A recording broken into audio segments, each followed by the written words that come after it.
Wala nang intro guys, at may tagas sa ating makina, yung langis dyan guys. Yan, tumatagas. Nakikita nyo yung langis yan guys, tumatagas yan, kaya agapan natin agad. Yan guys, bali dyan yung tumatagas yung langis.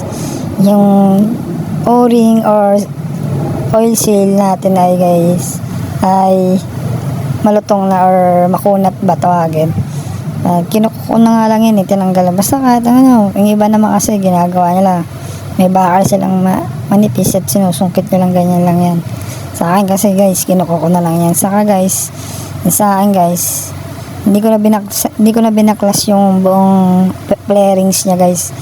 Bali, diyan ko na siya binaklasan para iwas trabaho din ba. Para konti lang gagawin mo. Para ano ba, iwas hassle. Yan guys, nakikita nyo yung oil seal natin, tawagin o-ring ay malutong na. Yan guys, yung bagong o-ring natin, yung oil seal. Kasi yung isa nga nakita nyo yun, wala na. Yan guys, wala na yan guys. Ano na yan eh, flat na yan eh. Makunat na ba, mabilis na yan maputol. Kung baguhan lang din, katulad ko, baguhan lang ako guys. Yan.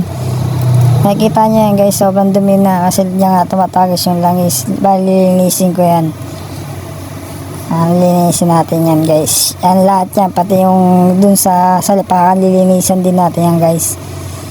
Yan, kung sinabi ko nga sa inyo guys, kung baguhan lang din kayo sa pag-aayos ng motor, yung YouTube nyo na lang para iwas sa salong. Kaya naman gawin, kayo na lang gumawa para din ay gumasos na malaki. Ayan guys, bali nililinis ko yung bawat lahat dyan, yung bawat gilid na pinagdaanan ng oil seal ay ng langis, pinagdaanan ng mga langis. Yan, ako kasi guys makalikot ako, kaya ginagawa ko na lang, ako na lang gumagawa.